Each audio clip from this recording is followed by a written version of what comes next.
Come sit down. No, you sit down. I've just got to. I've got to try and get the picture back again. Mute all. Okay, mute all. Okay, so now let's get your picture back. Friday morning. Forget about wine. Molokai. I think there's a show on that. That's Okay, we're starting in a moment.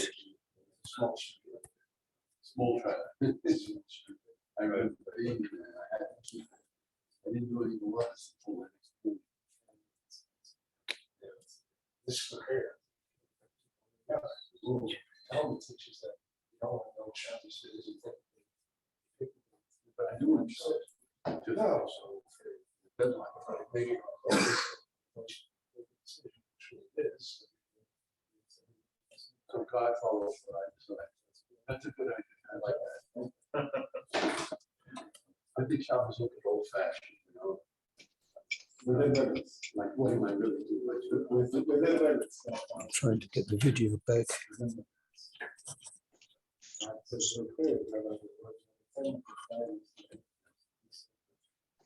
Okay.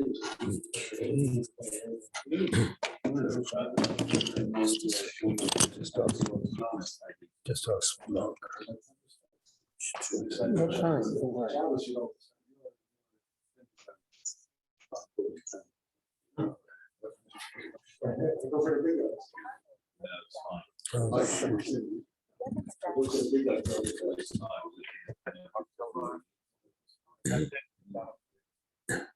Mark, I've got the thing running, but I can't get back to the Zoom so they can see Rabbi Wein. Could you call me? Thanks. Okay. The people are on, I presume. Okay. I don't know how to get back to.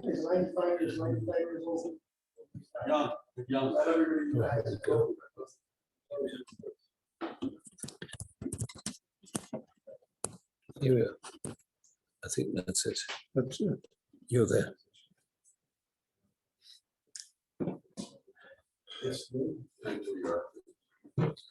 Okay, tov everyone.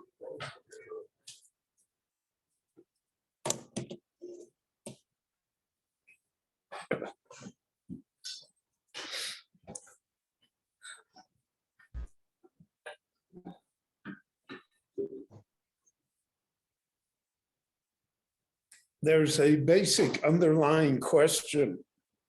More than a question, it's a problem. Regarding the entire process of creation, the world that we know it.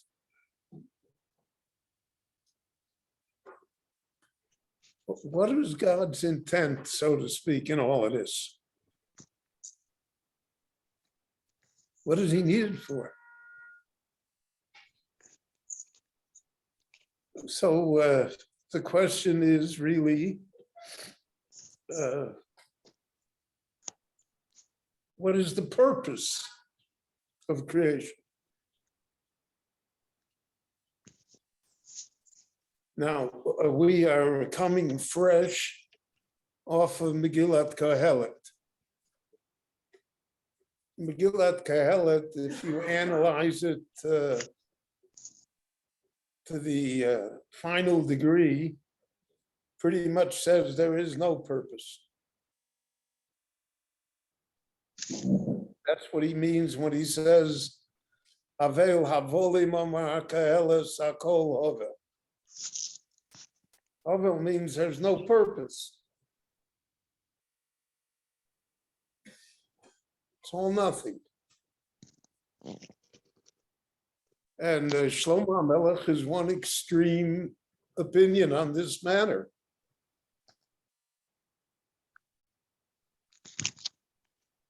And he says, leaves you with the question.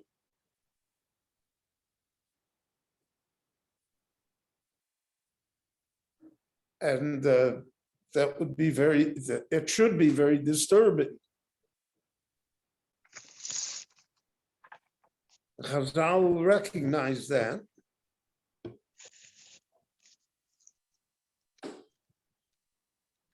So we see in the beginning of the Torah, the first comments of Rashi, we see the attempt of Rashi, but really Rashi is reflecting Chazal, the Midrashim, to try and deal with this problem. Now, one of the issues that we face is that we learn Chumash Bereishit when we are children. And because of that, therefore, what you learn as a child always remains with you with that childish view of things.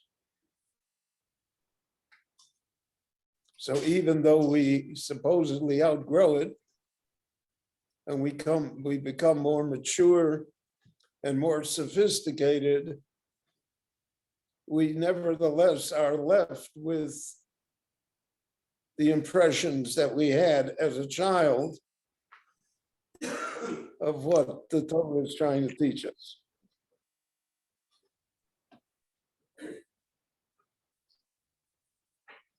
And because of that, we have difficulties in how to adjust, how to look at things. So let's begin with the first word of the Torah, Bereishit. Now, we are influenced, by we, I mean the English-speaking Western Jew.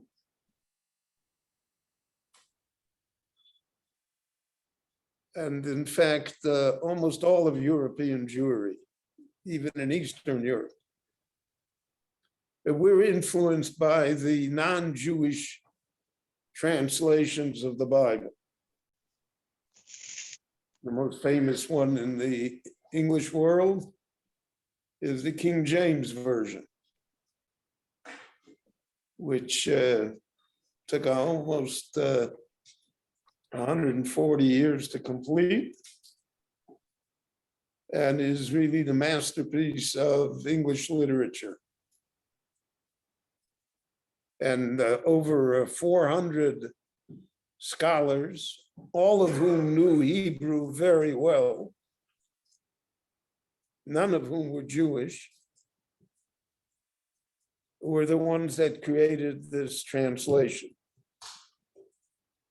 The King James Version takes the word Bereishit and translates it in the beginning. In the beginning. Now, there is a debate that existed. Chazal recorded it for us between the Chachmei Atuna, the wise men of Athens, meaning Greek philosophy, Socrates, Plato, Aristotle, and the Chachomim of the Jewish world. as to the nature of time. Is time an absolute? Meaning that time, so to speak, coexisted with the Creator. Now, the Greek philosophers did not believe in paganism. They were too sophisticated for that, to worship stone or wood, etc. So they believed in what they call the first cause. Something started all of this. And you can call that something whatever you want. But they contended that the first cause operated within time, because time always existed. Time is an absolute. And the Chachmei Chazal disagreed with that. The Chazal held that time is a creation by itself. And that Kaviochel, the Ribono Shel Olam, or the first cause, whatever we want to call it, is not limited by time. And that time itself is a creation. Now, in our generations, because of the advance in understanding physics, and especially Einstein's theories of general relativity, Einstein proved that time is not an absolute.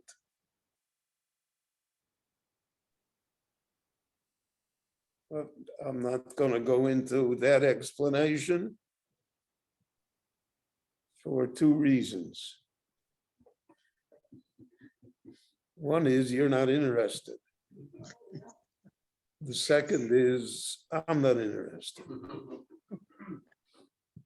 But he proved mathematically, scientifically, and through experiments that time is a relative thing. It's not an absolute. And that time as we know it here in other parts of the universe is different. Therefore, time must be a creation in itself. Therefore, when we look at the word Bereishit, and we define it as being in the beginning, that's a false translation. Because that leaves you with the illusion that time was always there. And in the beginning of time, the Ribono Shel Olam created the world.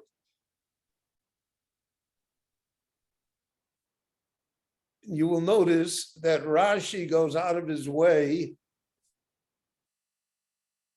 to make sure that we do not translate it in the beginning. Because Hebrew grammar requires that if it meant in the beginning, it should say Reishit, not Bereishit. The Beis doesn't belong. Reishit means first. In the beginning, we say it every day here, Reishit kol, the first thing is this, etc.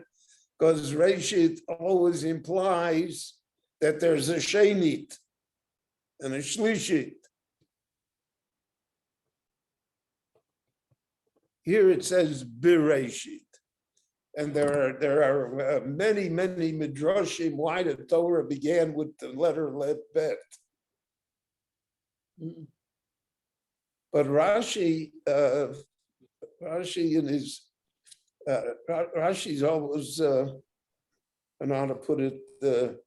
He's deceiving because we think we understand him. We think it's simple. But Rashi is layer upon layer upon layer. And there never was a parsha like Rashi. So Rashi translates Bereishit, that the base doesn't mean in the beginning, it means with the beginning.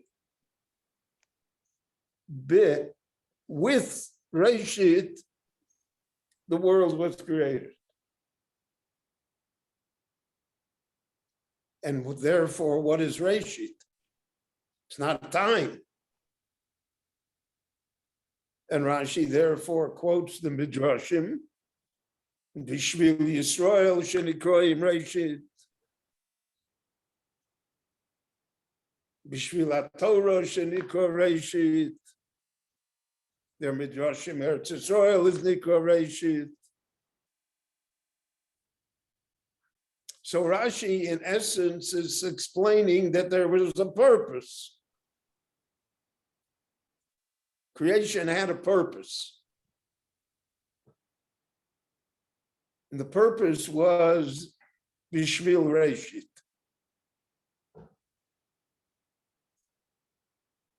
And that's how we have to look at the psukim.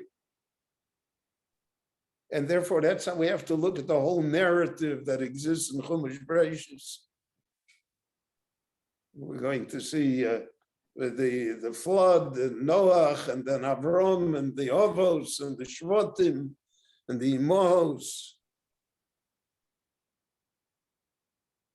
But you need all of that. And Rashi implies that when he, in his parish, and the famous pasuk HaChodesh Hazeh Lachem. So Rashi says, again here in Parsha Bereishit at the beginning, Lo haya haTorah tzorech lahaschil elo b'chodesh hazeh lachem. What do we need this whole 6-7 long narratives? The Torah is a book of laws, it's the book of mitzvahs, so it should begin HaChodesh Hazeh Lachem. That's the first mitzvah.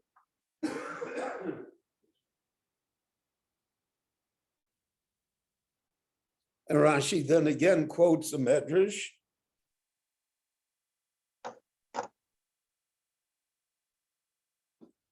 That it comes to defend the right of the Jewish people there to Israel.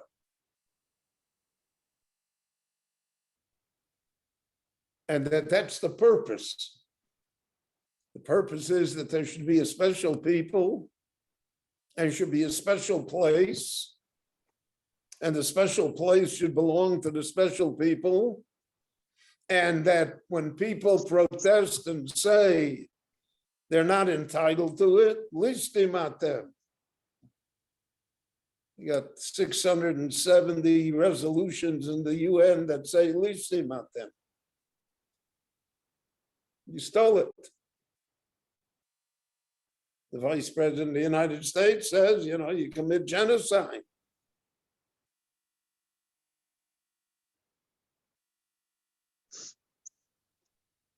So to counteract that, the Torah began with Bereishit. That there's a purpose. Creation has a purpose. And that the appearance of the Jewish people and the covenant of the Jewish people with the land of Israel is part of the basic purpose of creation. And that, so to speak, without recognizing that purpose, you miss the whole point. Then the question arises, why did God need it? What is creation? It raises the question that Shlomo did, Hakol Ovel. It all doesn't mean anything. And that's why Rashi, for instance, continually quotes these midrashim. It says, Elu todos shamayim v'oretz behi borom. This is the description, the generations of heaven and earth as they were created. So Behi Baram, Rashi quotes the Medrash, the Gemara, Al Tikre Behi Baram Ela Be'avram. What is that? What does that mean?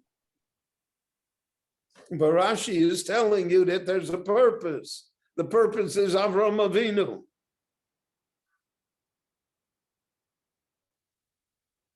Bo Avram, not al schar kulam. Not al schar kulam means that's the purpose of creation. The entire reward, the entire purpose is now here. So that is the opinion, the commentary of Rashi, based upon Chazal. And that in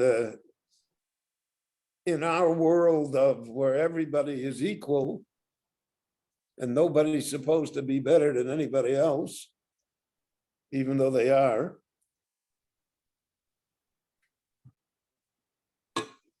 so that rings with difficulty for us. The whole world was created for us. The whole purpose of this planet is Eretz Yisrael. Yeah. And that is a fundamental discussion that has always occurred between the Jewish people and the rest of the world. That's Pshat B'chartona Mikol Amim, Abocher B'amo Yisrael B'ahava. That's why Eretz Yisrael has Shemitah and Nebraska does not.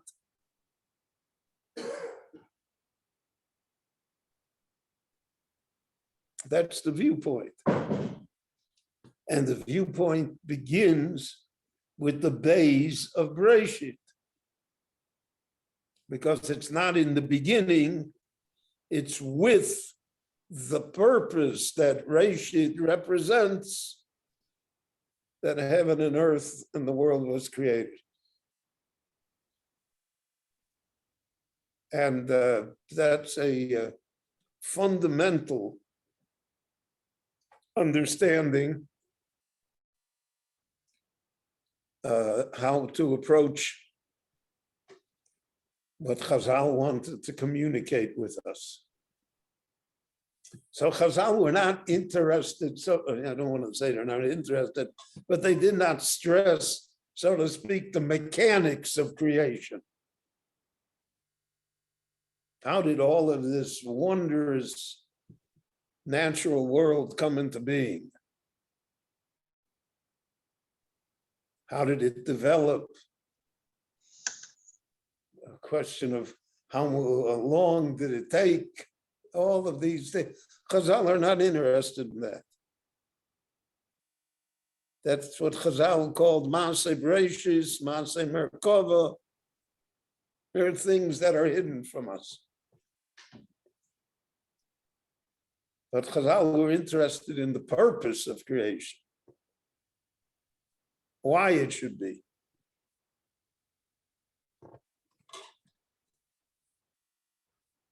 Now, there's a startling medrash that when the Rebbeinu Shalom told Adam not to eat from the Eitz Hadas, so he also told them not to eat from the Eitz HaChaim.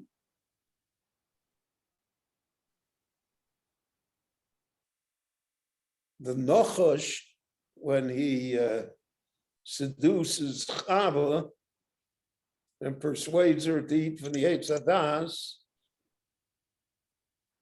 he also says that you could eat from the Eitz HaChaim and then you would live forever and you would be God. Well, Yisrael Elohim, you would be God. So what does it mean you would be God? Even the Nachash is aware of the difference between the creator and what is created. But the idea here is there's a symbiotic relationship between God and human beings.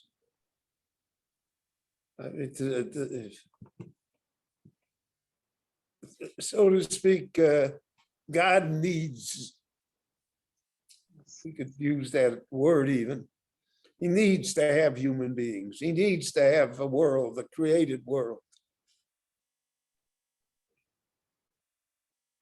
That's what Chazal meant when they said that Yisrael v'Araisa v'kutsha brichu chadhu. That's the whole package. The Torah, the Jewish people, God, that's one package. They need each other. And we find, therefore,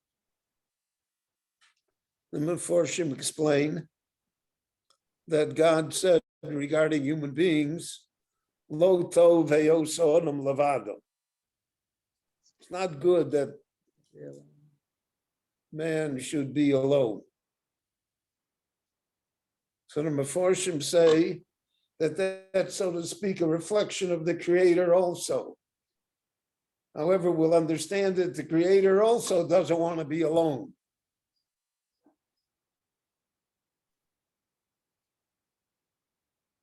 And therefore, the whole process of creation is necessary because of the nature of the Creator that opposes being alone and looks for a social world, a world of cooperation, a world where people will rely one on the other. And we see that therefore reflected in the luchos. Half of them are bein adam l'chavero. The luchos should be our relationship to God alone. But it's not like that. Because we are created, so to speak, to help one another, to deal with one another.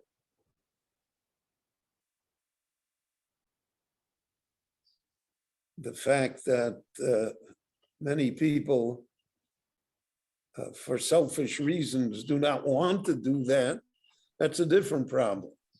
But the nature of human beings is lo tov heyoso adam levado.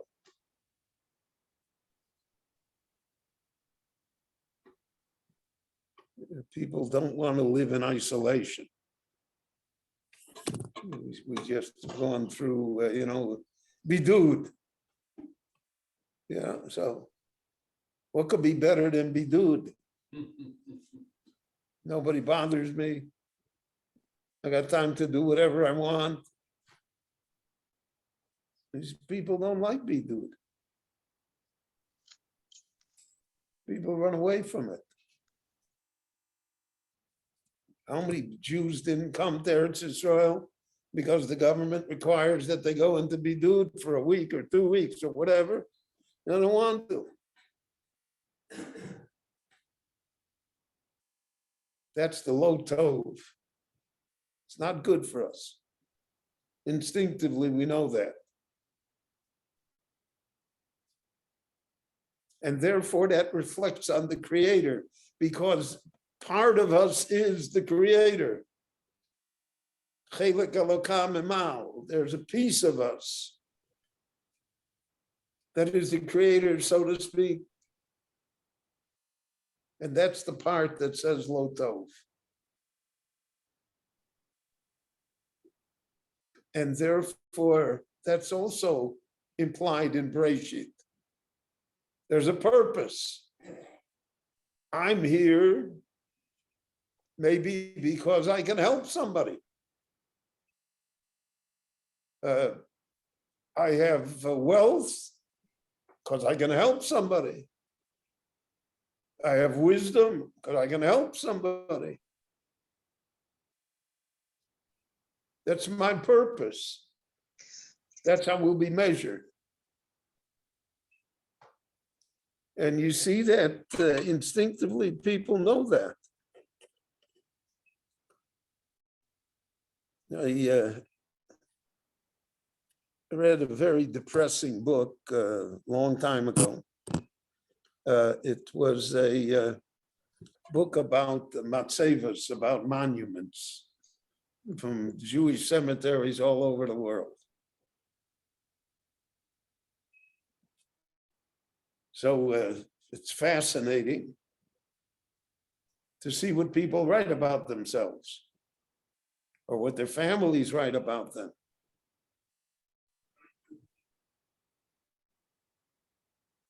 And I noticed very early on that nobody wrote about the accomplishments that we always think are accomplishments.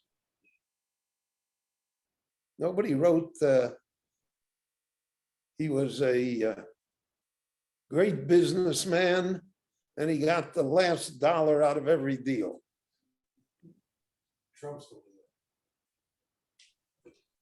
Nobody writes that.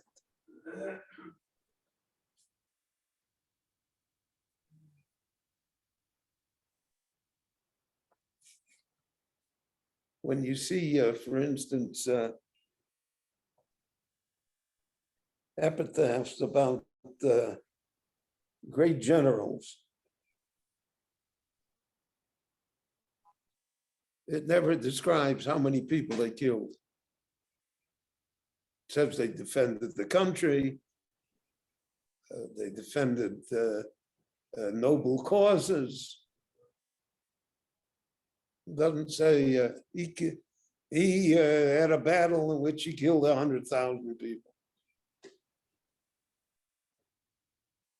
Because the nature of human beings is that they know that that's not their purpose. And therefore, when they want to be remembered, they write the purpose that they really wanted to be. He was a good father. He raised a good family, charitable. He was a leader in the community, and a great scholar. There has to be a meaningful purpose. Otherwise, you're left with the downside of the Megillat Kohelet.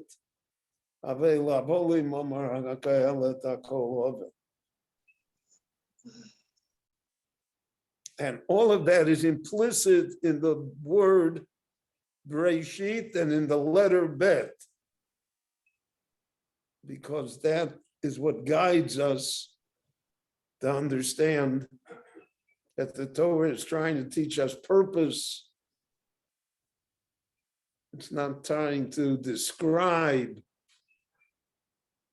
the process of creation as much as it is to explain the purpose of creation. And that's a basic Jewish idea. And especially it's reinforced in the great Bereishit Rashi. So have a wonderful Shabbat, everyone. Thank you for coming. And next week, bring your umbrellas. I said Trump's grave will put that. No, we won't put it either. Perhaps that's why it said Bereishit, what you explained. It doesn't say Elohim bara. Right. It doesn't say, No. it starts Bereishit, Yeah, not Elohim bara. That's it. Could be also. Good. And you know a family, did you live in Hendon, Orenstein? Yeah, sure. And One of them's got a house on Hold Chovavi, to Tzeva. opposite Chovavi.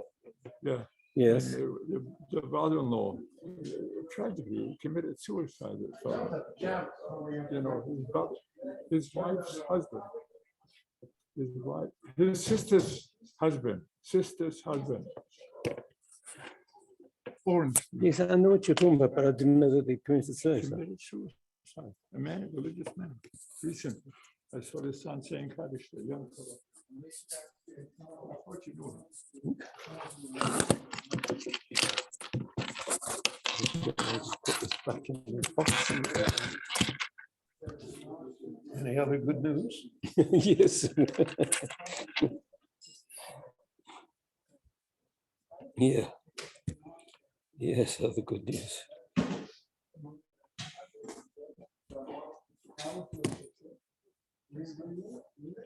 Okay.